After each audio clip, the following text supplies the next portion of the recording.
good evening. How is everybody? Oh, Lupe, nice to. Oh, so you're lurking. All right. Welcome, everyone. Story night. Yay. Oh, thanks, Linda, for the hitting the like button. And Fatima's here. There we go. We've got that. And I think I saw Madonna here.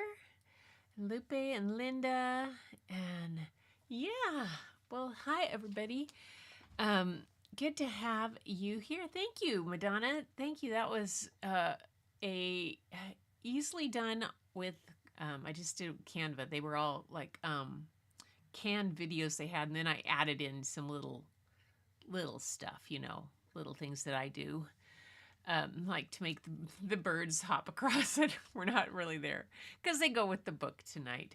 So how is everybody doing tonight? It's bucket filling time. I need to check in with my buddy Larry. I haven't seen him for recently, and I kind of don't know. Anyway, yeah, I miss seeing him, and he and Angie. Anyway, so emails. Linda, I think I sent you an email today because I finally got around to reading. I got rid of the 1,500 emails that I had, you guys. Oh gosh. But it's been kind of a couple of days. Just kind of, it's like somebody had a slow leak on my tire. For a couple of days, I've been like, whoa. I'm not quite sure why, but I have been. Okay, come on. Microphone worked better. Hope that sound is good.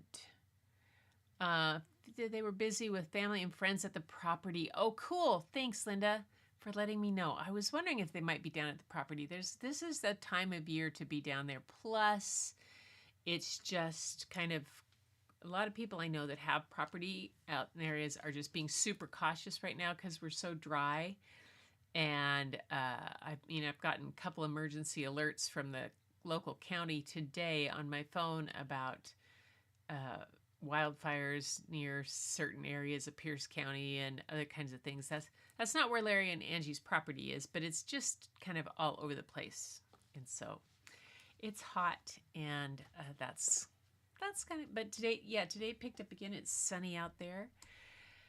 But I am glad to be here. I think I need this as much as, I don't know about you guys, but I really needed to get my self moving today. I'm been working through some things. I still can't find that packet that I need to find for 2 waters.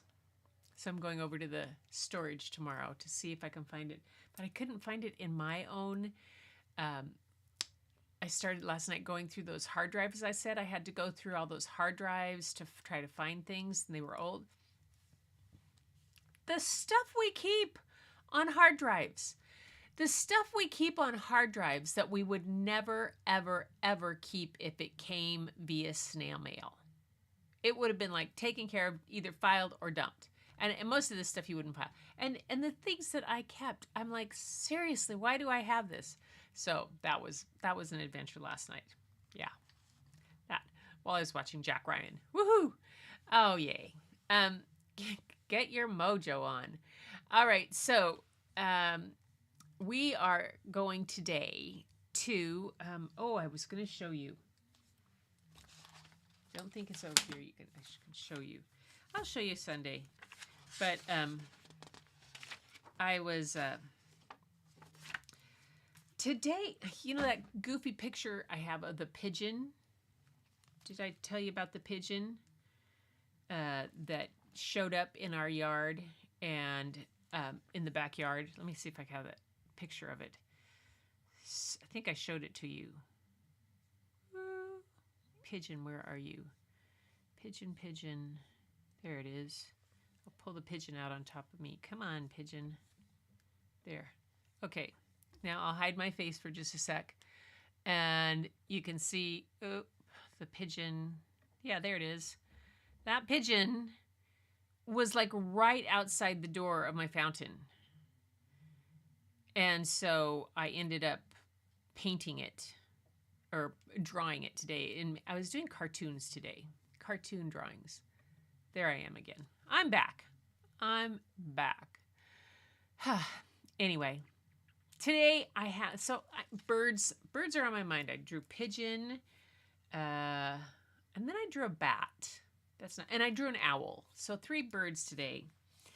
But the the thing that inspired my book for today is I picked one up at the library, and it's called We Are Starlings.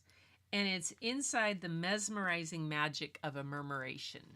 And I don't know if you've ever seen a murmuration of birds, but it's pretty spectacular. We have it happen up here in the Northwest, and I think I've talked about it before, up by the Bothell campus of the University of Washington. There's this big kind of, right where Freeway 405 and 522 meet, there's kind of this wetlands area that goes up into the where the university was. And so it's a big area. And every night, at certain times a year, at dusk, not starlings, but the crows come in. And they come from, some of them have been tracked as coming from over 100 miles away. And they come from the south, they come from the east, the west, the north, and they come in hundreds of thousands of them.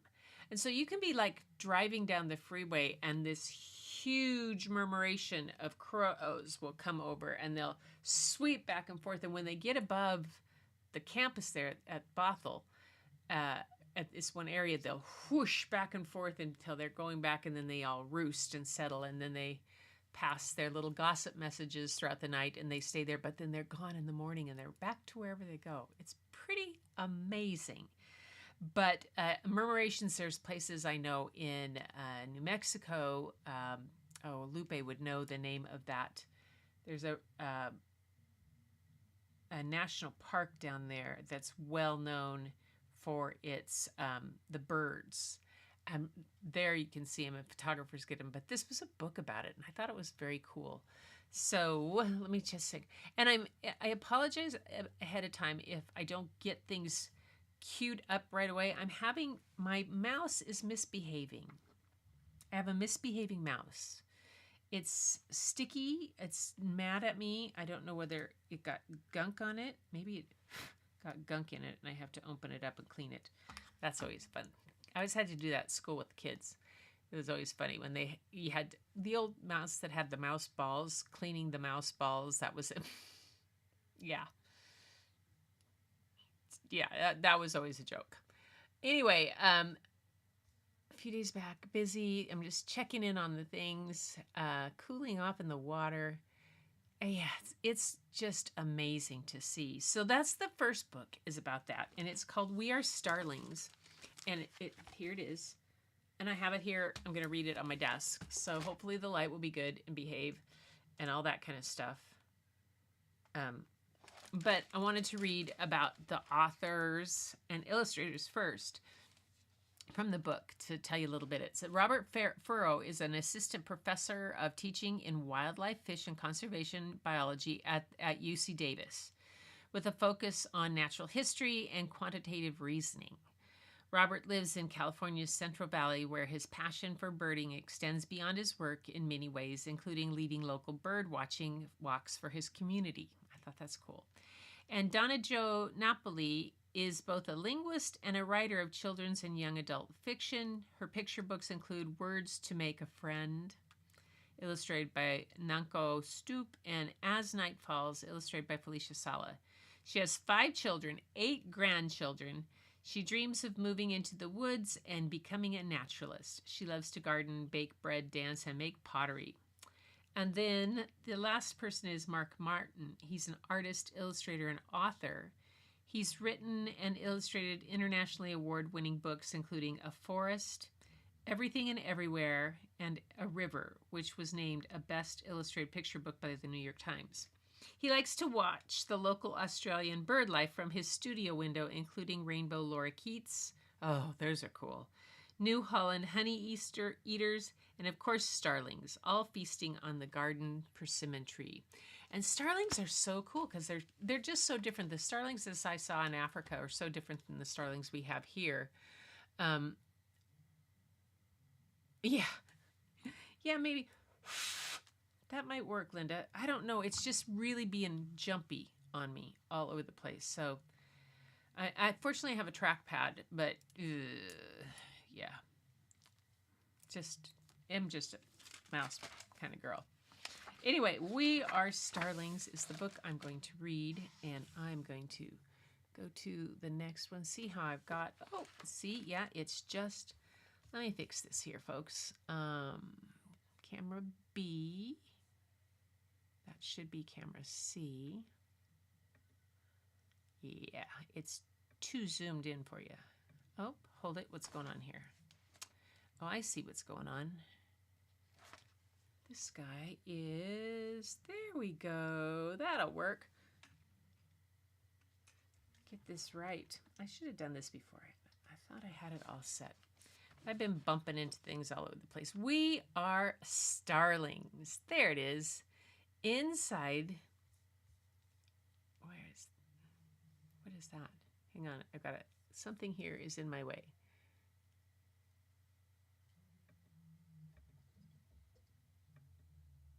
Oh, that's okay. There we go. All right, we are starlings. I love this, the alliteration. Inside the mesmerizing magic of a murmuration. Good luck if I have to read stuff like that. We are starlings. The morning is chilly. We are restless to leave this cold place.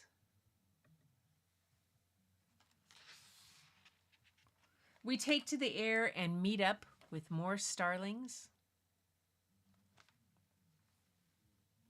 Let's see if I could get it even back further so you get more of the page. There. There we go. And more, and we fly for days. We are a giant flock now. There are hundreds of us.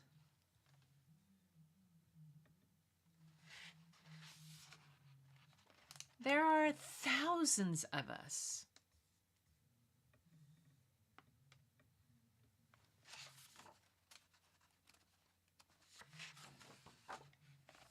There are millions of us.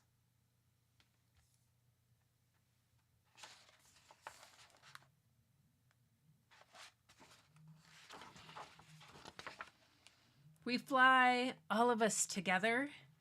We flap our wings, make a murmur even those on the ground can hear. We have become a murmuration of starlings. We find strength and safety in numbers. We find warmth in numbers. We pay attention to the birds nearest to us. We are allies. Our allies each have their own allies. We all guide each other.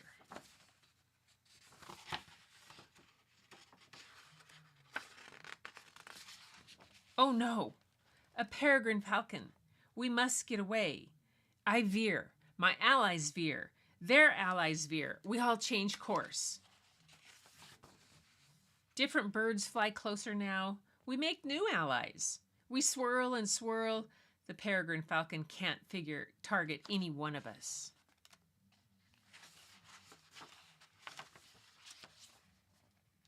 Goodbye, falcon. The falcon flies off undefeated. We fly on in peace. And now we are ready for fun. We twist through the sky like a giant snake's or fan out like humongous wings. We loop back over ourselves in figure eights. We dance and dance and dance.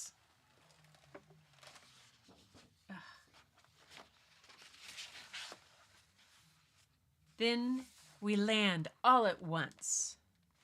That's our way. A sudden plop to earth, the starling way.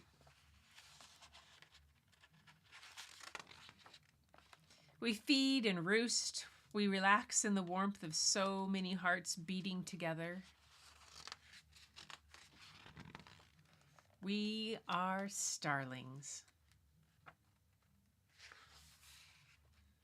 And then he tells a little bit more about him. Says that the European starling originated in Europe, North Africa, and Asia, but now has population throughout the world. The song of the starling is a jungle of whistles, clicks, squeaks, and pops. They're adept mimics, which makes that they can learn to imitate the sounds they hear. When a starling sings, you might hear it imitate a cat, a frog, a bird, or even a creaking door. In this story, though, the noise we find, the murmur, is not made from the starling's vocal tract, but from their wings as they travel through the skies. It says starlings are social. They could be found in flocks at any time of the year. Yeah, we always have them around. And the flocks form at night to form a roost, a place where the birds can settle for the night. That's we are starlings. That's pretty cool. I like that one. What do you guys think? I know, just the way it's put together.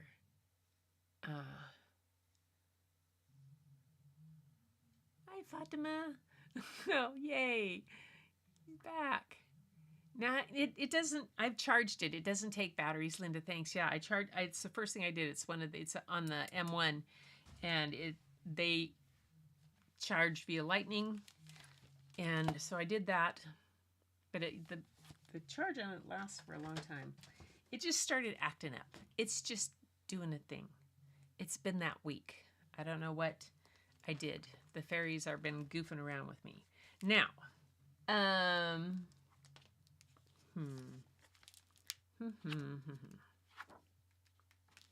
think I'm going to read this one next. I love you just enough. Now, yeah. So, you know, adore starlings. Starlings are fun. Like if in the opening scene, I showed you, let me see if I have that starling anywhere. I don't know where it is. The ones from Africa are like so brightly colored that they're just, they are iridescent. And it was in the opening. What did I do with him? He was in my Canva. Oh, fiddle. Hang on just a sec. Hang on, I'll see if I can find him. Years. 2022. Come on.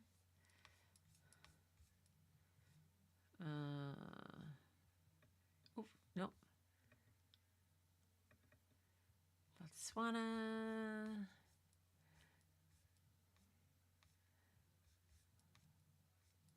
South Africa. See if I can find the bird. I can't find the bird. Nope. No, can't find the bird in there. I think I took it and put it someplace else. Oh well, I'll show you another time. We can look at that. But they're just really iridescent, and they're like beautiful. And you know, the starlings we have around here are kind of like, not so much.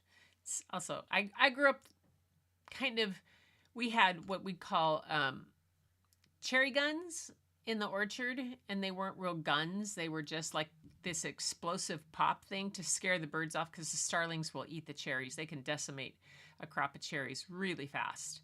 And so now they put nets over the trees now to keep them out. But yeah, but our starlings weren't so pretty. These are gorgeous. Okay, let's see what else is going on. Good, I'm glad you, yeah, they're so, I'm starting to appreciate them more over here. I really am. The other one that we've got these cowbirds that are just kind of funny looking. They kind of got this gray brown head, and then it goes into this blacker body, and they're sleek. They'd be like aerobic instructors if they were if they were people, because they're like this sleek kind of just really fit type of bird. There's not an ounce of extra on them. Yeah, not me. Definitely not me. Anyway, this next book is by Gilbert or Nick, as he and Robin van Frankenhuizen, who lived at Hazel Ridge Farm since 1980. And together with their daughters, Heather and Kelly, they cared for many injured or orphaned animals. And throughout the years, Nick and Robin have created a natural refuge for all the animals that they'd cared for, replacing corn and soybean fields with wetlands and woodlots, and transforming wheat and hay fields into open prairies and grasslands. 5 miles of hiking trails weave through their property, and Nick and Robin are proud to share their stories and illustrations in their popular Hazel Ridge Farm series. These stories are based on the true adventure of their wildlife rehabilitation. At an early age, both Robin and Nick were encouraged to make their hobbies their careers. Wow. Wouldn't it be nice if we did that more often with kids? As an artist, Nick gets such an inspiration from the peaceful rural life on a farm, and Robin uses the family's nature journals to create many of her stories. They both travel to school in the Great Lakes area to share their love of wildlife through their art, writing, and storytelling, and the Van Frankenhuizens continue to be proud caretakers of the natural treasures found on Hazel Ridge Farm. And Heather Van Frankenhuizen was born on September 7th, 1983, and she grew up climbing trees and having many adventures on Hazel Ridge Farm.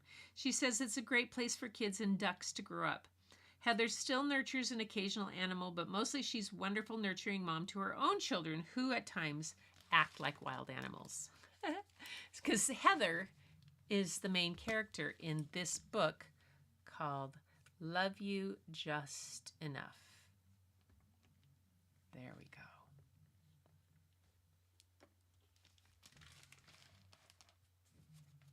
And this is Hazel Ridge Farm Story 5. So they've done 5 stories that I know. I mean, this is the 5th one in the series of things that they did on the farm, and she told the story of. And so this is that is inspired by their family and life on their 40-acre farm in Bath, Michigan, a natural safe haven for many species of flora and fauna. Love you just enough. So the author's note. Wildlife rehabilitation on Hazel Ridge Farm was a family affair. As soon as our daughters, Heather and Kelly, were old enough to hold a bottle of milk for an orphaned animal or warm a chilled baby animal in their laps, they were eager to help. Heather had an innate ability to nurture an orphaned animal back to health. Her fearless and gentle touch seemed to calm a frightened animal. Wood ducks are especially tricky ducks to raise because they frighten easily and in a panic may injure themselves. Heather's patience and devotion to the task of raising Mr. Pete was a perfect recipe for success. These are life lessons she's carried with her to adulthood, and we are proud of her then and proud of her now. We do not rehabilitate wildlife anymore, but for 25 years it was a big part of our lives. Conservation officers occasionally stopped by to inspect our facilities because the work requires state and federal permits. Nick built large cages that allowed plenty of room for animals to run, fly, play, and chase. We repaired whatever was injured, raised orphans to survive on their own, and loved them just enough. Then we said goodbye. Wild animals are not meant to be pets. They belong to the wild. Robin and Gilbert. And the illustrations that Gilbert has done for these, he illustrated it, are just fantastic. I think I've read another story that they've done. All gone now, except a few cousins. My Type of Life. They're hilarious cowbirds. Yes, but don't you agree, Fatima, that they would be aerobic instructors? Or I mean, what would you call them? What kind of things do you think would they would do? So this morning on my illustrations, I did this a little deer with giant ears. So that's kind of it. And then I did the goofy pigeon. And I'm calling her Patience because she sat there for so long. But what would a cowbird? I mean, today it's just been one of those kind of make them up and pretend to draw kind of days. So anyway, I'm curious mind wants to know what you think.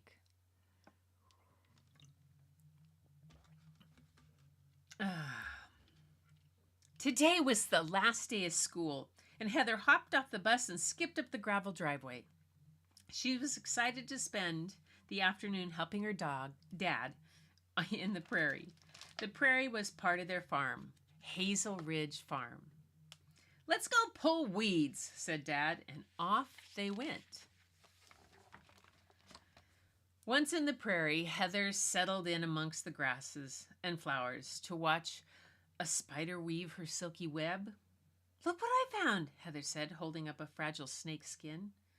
Heather gathered all the treasures that she found: a sparkly stone that glittered gold, a piece of wood with beetle scribblings etched in it, a brown speckled eggshell, and a red feather for her hair. Pulling weeds was fun! From the corner of her eye, Heather saw a fuzzy something move. "Dad," she said quietly, "come quick." "What have you found now?" he asked. "Shh." Heather put her finger to her lips. "You'll scare him." Hiding in a cluster of purple lupins was a frightened duckling. Let me get you some more light there. There we go. Yeah. "Now that's quite a treasure you've found," Dad said. "It looks like this little guy's been separated from his family." "Will his family come back for him?" Heather asked. "Or can I take him home and be his family?" "I don't know, Heather. Taking care of a baby animal is a big responsibility. You have to keep him safe and warm and fed, and you have to teach him how to be a duck, how to swim and hunt for bugs, and how to fly." "How will I teach him how to fly?" Heather asked. "Well, we might have to rely on nature for that," Dad said with a smile. "I will keep you safe," she said. And then Dad put on his serious face. "The hardest thing that you will have to do is not love him too much." "I don't understand," Heather frowned. "Why can't I love him as big as I love you and Mom?" "Loving him will be the easy part. This duckling will only be with us for a short while. His true family should be with the other ducks. Saying goodbye will be hard," Dad said. Heather looked at the helpless duckling and took a deep breath. "I think I can love him just enough, Dad." Just a sec. Brightness.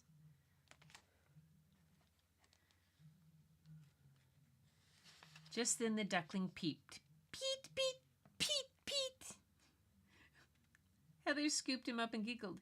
"You even told me your name, little duck. I will call you Mr. Pete."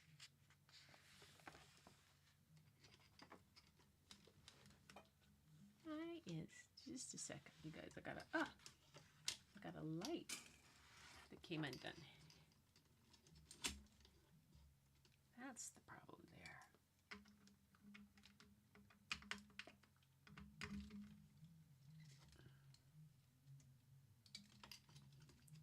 There. Could figure out why that light went out for you guys, and it's because it was unplugged. Ha! Back at home, Heather asked, "What kind of duck is Mr. Pete?" "Look at these tiny little claws on Mr. Pete's web feet," Dad pointed out. "Wood ducks nest in hollow trees or wood duck boxes, just like little boxes on our ponds. When the ducklings hatch, they use those tiny claws to climb out of their nest." An empty fish aquarium with tight-fitting screen on top provided a safe place for Mr. Pete.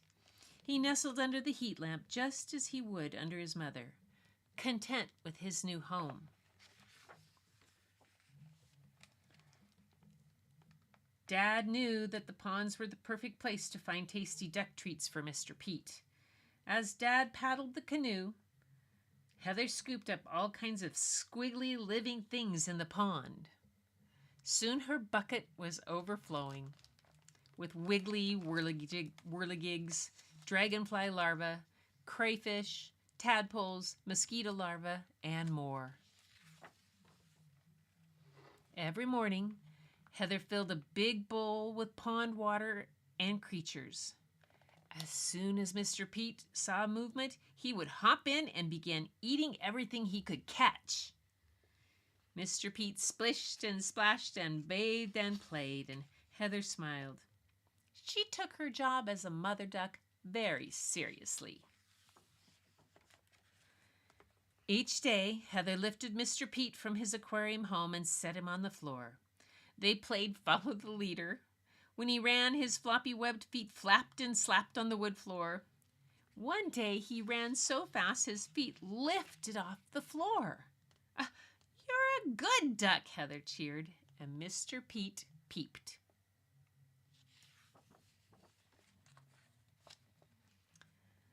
Let's see if he likes to swim in a big pond, Dad said one morning, and he put Mr. Pete in the bathtub. The duckling swam and splashed and dipped and dived as Heather stayed close. And so it went for many weeks. Mr. Pete explored every corner of the house, had a daily bathtub swim, and grew bigger every day. He had even grown accustomed to helping Heather with her daily chores. She helped Mr. Pete to the top of the rabbit hutch so that he could take in all the sights. He watched as she fed the rabbits and the chickens and gave grain to the horse. When the horse came too close, Mr. Pete made an fretful Pete, Pete, Pete. Have you had enough of chores? She giggled. Heather and Mr. Pete ran all around the farm. They ran when it was sunny. They ran when it was rainy. She always knew exactly where he was by the sound of his floppy feet and his flapping wings. One day, Heather ran ahead to chase a butterfly, leaving Mr. Pete behind. She turned around just in time to see Mr. Pete lift off the ground and fly overhead. You did it, she called out. You can fly. It seemed to surprise Mr. Pete, too. He circled around, landing with a clumsy plop at Heather's feet. From then on, Mr. Pete flew everywhere they went. Heather wondered how the ponds and woods and prairies looked from Mr. Pete's sky-high view. She imagined what it would be like to fly right next to Mr. Pete.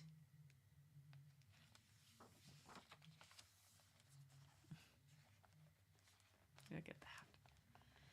The warm summer days were perfect for swimming and fishing. Heather watched Mr. Pete dart for water bugs and minnows. Look at Mr. Pete, Dad. He doesn't need my help to find food anymore. Dad smiled from a nearby dock as Heather and Mr. Pete splashed and bobbed and floated. One day, after swimming, Mr. Pete wouldn't follow Heather and Dad from the pond like he usually did. Come on, she coaxed. It's time to go home. It's not safe for you to be alone. She tried to catch him, but he flew away. Heather called and whistled, and still no Mr. Pete. Daddy, Heather cried. He's not ready. He's not ready to be on his own. Something might eat him. Dad hugged her tight. Mr. Pete knows where he belongs, and it's not on a farm. Heather sniffled, but he will be all by himself, in the dark. Heather tried to be brave and not cry, but the sadness of Mr. Pete leaving was just too big. The next morning, while Heather was feeding the chickens, Mr. Pete surprised her by landing smoothly at her feet. You came back, she exclaimed. You silly duck, I was so worried. Where did you sleep last night, she asked. The dog sniffed the nearly full-grown duck to welcome him home, and Mr. Pete pinched his nose, causing a yelp. Well, I guess you can take care of yourself, Heather said to Mr. Pete.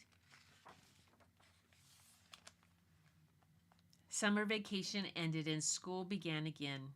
Heather returned to her school friends, and Mr. Pete found friends of his own. She would see Mr. Pete at the pond now and again, but he stopped helping her with the chores. Dad had reminded her that she had done a wonderful job raising Mr. Pete to be strong and confident duck. Heather's job was done, and now it was up to Mr. Pete. She would need to trust that he would find safety in a new family, a family of wood ducks just like him. Shorter days and cooler nights meant birds of all kinds would begin their long journey south where the weather was warmer. Heather wondered if Mr. Pete would know to go with the other wood ducks. Heather showed Dad on the calendar how many days since she'd last saw Mr. Pete. It's been 10 days. Do you think he's flown south with his new family? Heather asked. I'm sure of it, Dad nodded. You should be very proud of how you helped Mr. Pete. Heather sighed. Do you think I'll ever see him again? Dad paused and said, Ducks usually return to the place where they grew up. Mr. Pete may visit Hazel Ridge next spring, but if he doesn't, we'll know he found his own place in nature. He is not a farm duck anymore. Heather hugged Dad a long time. She remembered all the things she did with Mr. Pete and felt proud. Daddy, I know Mr. Pete will be okay, she said, because I loved him just enough. And that's, I love you just enough. Isn't that a great story? Oh. I know in his book they're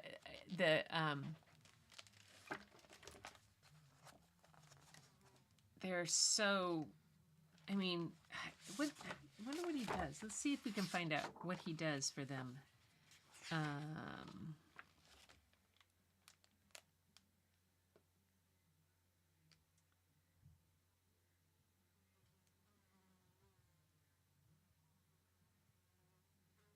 It doesn't say what it's, how it's painted, but it's almost like some of them, like, look at that.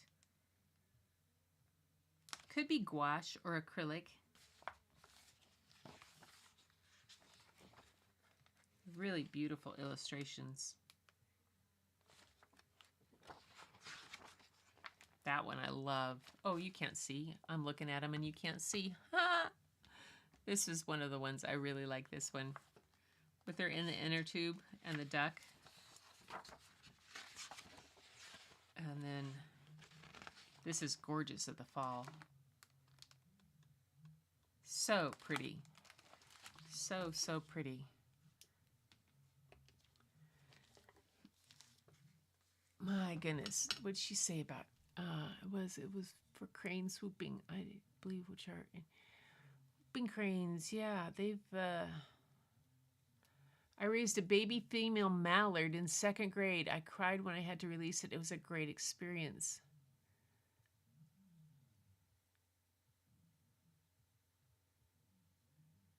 Oh, wow.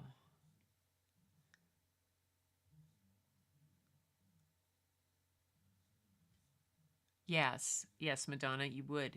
It would be great to see some of the, and thought to me you should maybe go back in your memory and do a painting of that or a picture of it. It would be a great story. Yeah, it would be a great story. Let's see. I have one other book. Are you guys up for one more? It's about the same length as that last one. I don't know if you're up for it. Are you up for it?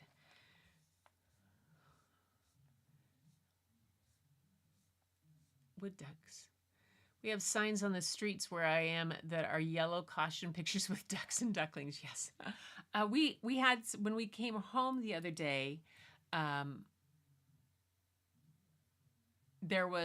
we have a pond up at the top of the hill, up toward the Key Peninsula Highway. There's a big kind of a pond lake. And there was a set of ducks crossing the road. It's just funny. I'm up. Okay. This one's called, and I got the pic. I did the origami crane on the from this book, but this is more about. It's called Patience Miyuki. Miyuki, yes, and it's by Roxanne Marie Galliez and Shonsheng Ratanaba.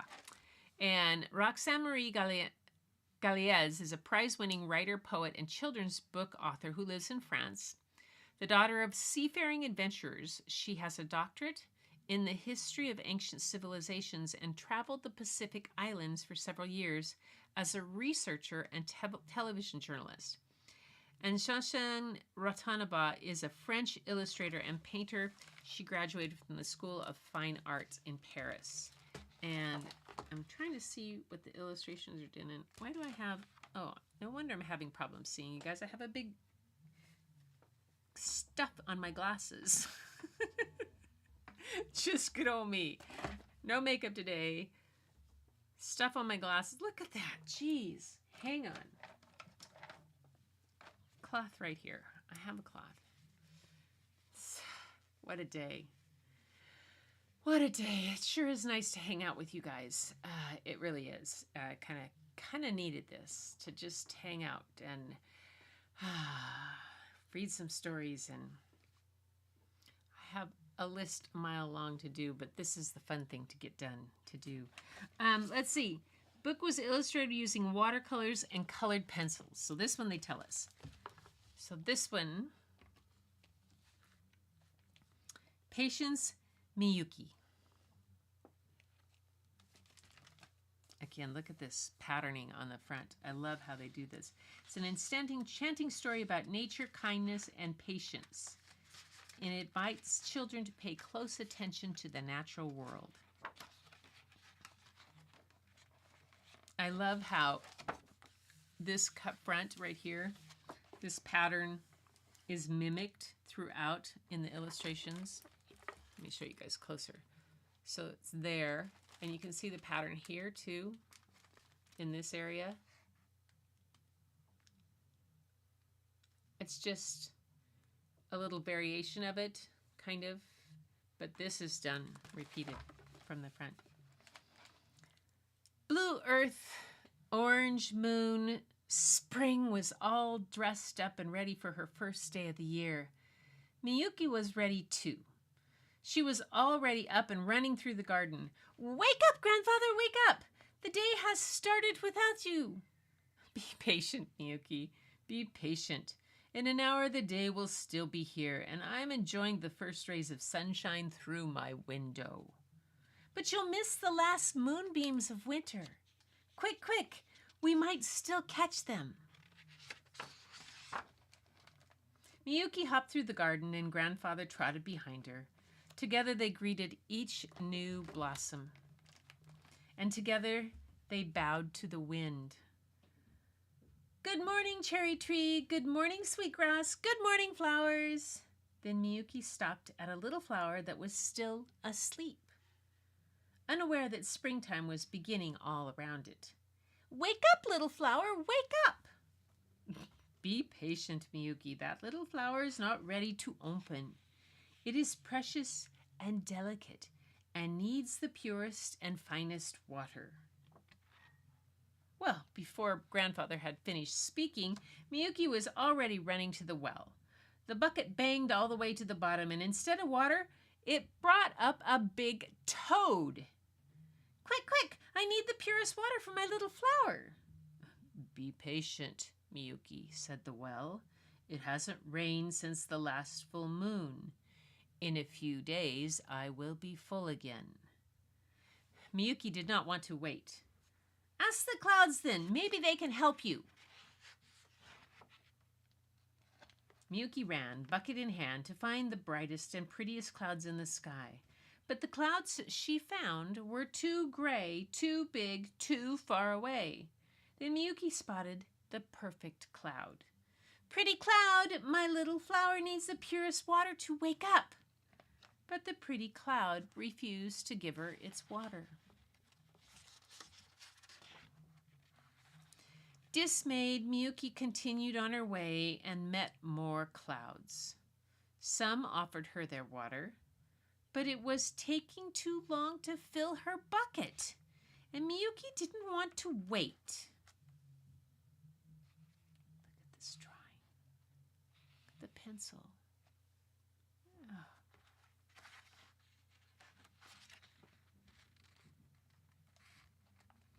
It was already the middle of the afternoon, and the first day of spring was half gone.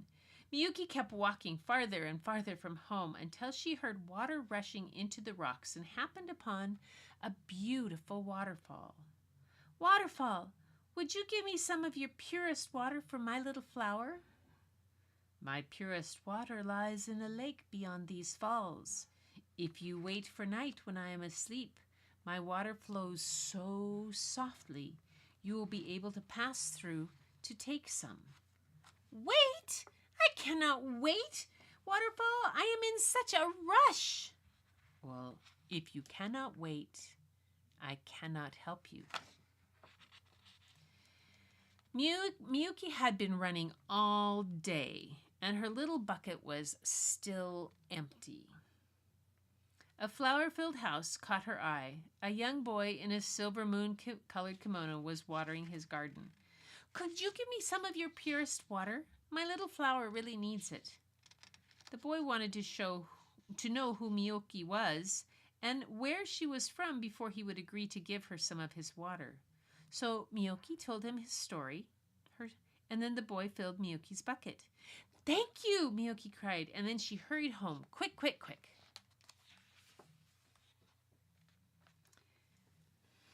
Miyuki was running so fast. She didn't see the stepping stones on the path. Suddenly, she was falling. Miyuki's knees were scraped, the bucket broken, and the water all gone. Evening was falling, and she was far from home, and she was exhausted. Miyuki had been up since sunrise, trying to find the purest water for her little flower. And now the first day of spring was almost over.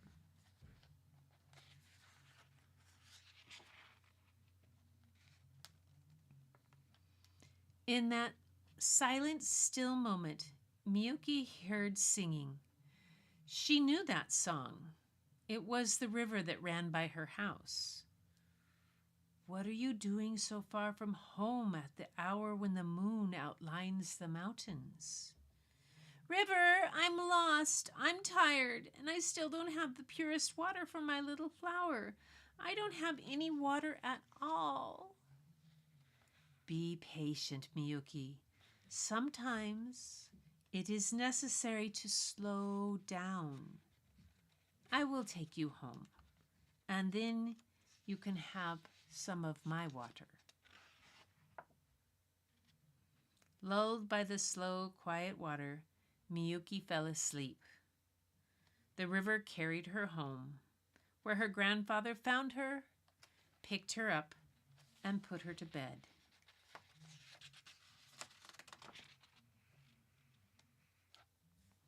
Blue earth, orange moon, spring was all dressed up and ready for her second day.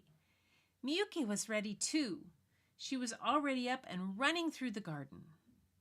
Grandfather was up too, waiting for her next to the little flower. When Miyuki saw that the little flower was still closed, she started to cry. 2 of the purest tears ran down her cheeks. Wake up, little flower, wake up. Be patient, my little girl. Neither flowers nor anyone in the world deserves to be watered by tears. Yesterday you ran away so fast, you missed the first day of spring. Come, sit close to me and watch and wait for once. Miyuki sat and watched and waited. She watched as grandfather smelled the scent of a beautiful blooming flower with generous leaves. And she watched as very slowly he gently bent one of its leaves so that a few dewdrops, the purest water, slid down to the sleeping flower. Then the little flower slowly opened. "Good morning," the little flower said. "Please forgive me for being late. I've been dreaming of spring."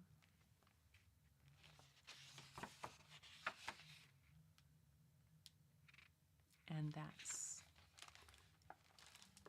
patience, Miyuki. I know. We run here to fill our buckets. Look at those flowers. Aren't they gorgeous? Okay, who wants to take a screenshot of that to try to paint that or watercolor play with that? That's an idea. Those, look at the shapes. So they're these kind of cool. With a little, layer them in, that perspective. Oh, fun. And I love the leaves. Watercolor and colored pencil. And the butterfly has eyes. Look at that. Look at the butterfly's eyes. There you go. Look at the eyes on the butterfly. How cool is that? Oh, I love that. Okay. Where did I go? There we go. Beautiful story. Yes, it was. I'm glad you liked it. Yeah, those are 3 that I just picked up at the library not too long ago. I was kind of, it's just one of those things. I'll just stop by. It's funny how that can be, it is such a great fun thing for me to do because it just lifts my spirit to see what's out there, what it means. I found one I had, because I can't find Lachlan's book, Hide and Snake, and he was here. Lachlan and Layla were both here, and you saw them. So I had a couple books, and one was called Our Dragon. It was just it was perfect for him. He loved it. And so it was like, yes, good old library. Find real good books to get to see. Anyway, illustration. I like the frog and the snail. I know they are, go back to here. Go back a page. Here we go. I thought that toad was really cool. Look at the expression on his eyes. And then these are cool. The little in the jars. The ladybug. And this snail. Look at that. She rides a snail. Kind of like in Dr. Dolittle. He rides that giant snail. Giant sea snail. Yes. All right, you guys. So, Sunday, I'll be back with some more stories. And it's Art Sharing Day. So anything that you've got that you've done recently or done a long time ago, or you think it might be kind of fun to share, I would love to pull it up. Just put live art in the email. And, or if you have an idea, or if you know of a book that you think I might like, and you want to send me the information on that too, or any other kind of like thing, yeah, I will probably have gone through, oh, you guys, I know what I was going to show you. Hang on. Maybe, okay. I had my first drawing class. My first drawing class with Chris, my drawing. Okay. And he had us, after something, this was Chris's sketch. He always has everybody do this. So I did my thing that I do, which is, my drawing upside. I did it sideways. Oops, I spilled water. This way. And this is how I set it aside. And I drew it, and I didn't do too badly.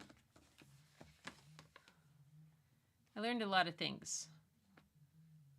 So drawing is what I'm focusing on. So that's what you're going to see from me. Sketch. And this is a homework. Yeah, this is the one I chose. That's homework. We're supposed to do that.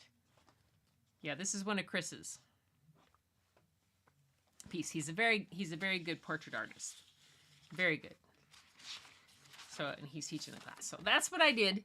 So, I'm doing that class is watercolor class, and this class I'm doing figure drawing is just such a flop for me. But oh my gosh! So send in whatever, if you're working on something, if you're trying something new, and you want to put a little note with it in your email, if you can. You don't have to. But if you've written something, even if you got a little poem or something like, or a poem that you did, horses are difficult. Yes, Chris does use that one. He always has that. He recognizes that they're different, but he did a lot of things about teaching us how to look at, how to figure out the distance, and we did the envelope thing and things I didn't know about. I'm learning all kinds of new things. And as you know, that's my whole goal. Lifelong learner, try something new. And on that note, you guys, oops, we need to go here. I was talking about, we need to go on and find our day, get the rest of our week going. Today was Thursday, Friday, tomorrow, and yeah, I'm hoping to get my energy level back. I'm still got a kind of a low energy level, but it's not bad. It's just a lot to do, but I'll get it done. You guys are the ones who lift me up and get me going on that. Anyway, everybody take care. I'll see you Sunday. And until then, keep looking for the beauty hidden in plain sight. It's all around you. And the first place you'll find it, though, is when you look in the mirror. And if you're feeling down throughout the day, just look in the mirror a lot. That's my recommendation. All right, you guys, talk to you later.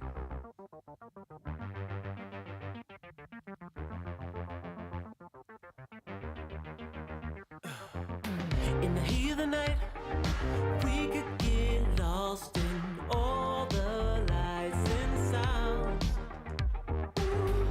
Feeling alright, we won't go home, we will just stay here downtown. Oh my gosh. There's not just stars on the boulevard, they're in the light in your eyes. Fatima, have them help you edit videos. Teens are really good with that. Need you by my side. We could be shameless, famous, running cool, with a love that leaves us weightless. Ooh, drop dead gorgeous, wow. Ooh, you got me feeling starstruck too. We could be famous. We could be famous. You blow my mind, looking like a model, better than the usual.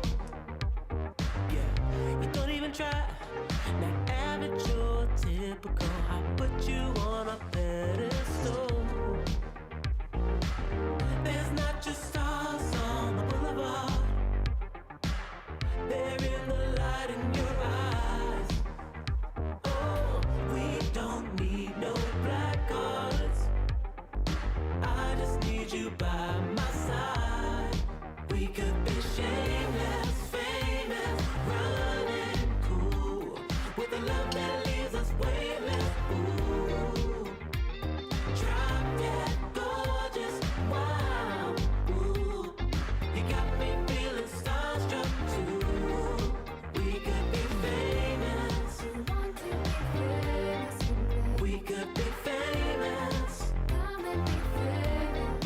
We could be famous. We could be famous.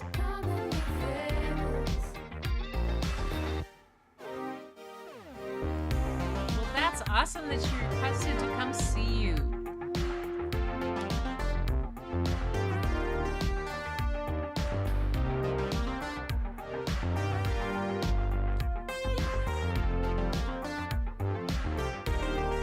We could be shameless, famous, running cool, with a love that leaves us weightless. Ooh, drop dead gorgeous. Yawn, sorry. Tired. Ooh, you got me feeling starstruck too. We could be famous. We could be famous. We could be famous. We could be famous.